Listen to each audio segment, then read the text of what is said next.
One UI 7 is almost here, so before it officially drops, let's recap everything that we know so far. Welcome back to SamMobile TV. You're here with Daniel, and pretty soon the S24 series and S24 Ultra probably is going to get the One UI 7 beta.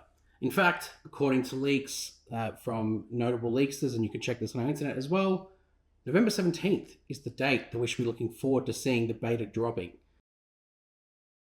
But before we get there, let's round out what we know and get excited for the things that we've seen so far. Now, we have already done a full breakdown already based on a very early hands-on at Samsung Developer Conference not too long ago. You can go check that out up here. But let's sort of recap what we saw whilst we were there. The quick panel and the notification panel have been separated left and right. So a swipe from the top left will be notifications, swipe from the top right will be quick panel. Now you can already kind of do this on S24 Ultra in its One UI version, and we talked about this last week in our video, where if you swipe down left, you'll get the notifications, but still access the quick panel, and then swipe on the right, you can get the expanded quick panel.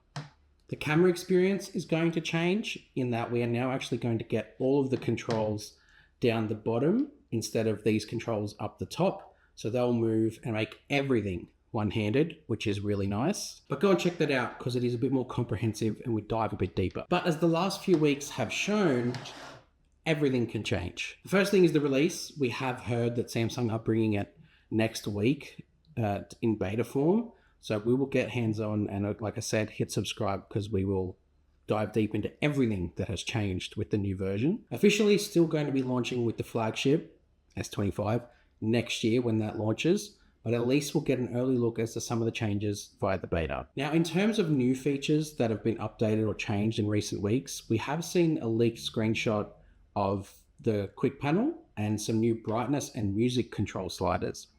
Now with music, you have to control it via the side buttons. And when you go down the quick panel, there is no music option at all. Whereas if you have a look here, there is a volume control with a mute button and then brightness control with dark mode, separating the two, but adding them both into a quick panel. It's part of an expanded sort of quick panel look, and it has been leaked. And I kind of like that Samsung are putting the volume slider in there alongside it, and the little buttons and toggles are nice. The other update that we've seen is to do with the app icons. Now, a lot of people have said that the app icons from the leak that we posted last month were terrible. And I kind of agree because they were. But it was the very earliest version of software that Samsung were willing to show. And a lot can change, and a lot has changed already. The way we know that is Samsung have actually kind of unexpectedly shown us a little bit in their Galaxy Book Experience app on their Galaxy Book laptops. You can see here some of the different types of icons that we have. Take note of the what looks like old school Samsung Notes icon, which has got the N on it. But again, this is all subject to change. We won't know until it drops next week, but it's just an interesting leak that we've seen since the last time we spoke about it. Outside of that too, there's a whole list of things that we can expect from One UI. For example, a new battery icon where the percentage sits inside the pill-shaped indicator. Right now, it's separate. The battery percentage and the pill are there. That's expecting to change. We are also definitely expecting it to be the most fluid version of Samsung's One UI to date. And especially in the last week or so, we've seen a lot of information come out where it's going to be smooth and fast to interact with. And alongside that, there's going to be new widgets, new desktop sort of style widgets, and also new lock screen widgets as well. But like I said, there's a reason why Samsung haven't released this yet. A lot of it is down to the fact that they still haven't finalized everything. They're still wanting to go through the motions and get this right, which in my opinion is the absolute right thing to do.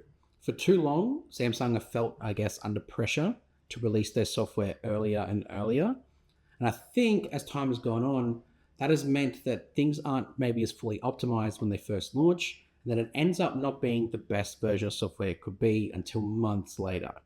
Whereas I think with One UI 7, Samsung have a duty to release it stable and just further tweak it as time goes on, as opposed to releasing it a little bit buggy and then doing major updates as the year progresses. Spend time now to save time later, especially with new flagship launches just around the corner. You can read all about this on SamMobile.com. Every bit of news around One UI 7 goes straight here. So head to our website to check all of that out and hit subscribe to our YouTube channel, because this is the place where we're going to have every demonstration of every new feature when One UI 7 drops to the S24 Ultra. See you guys next time. Thanks.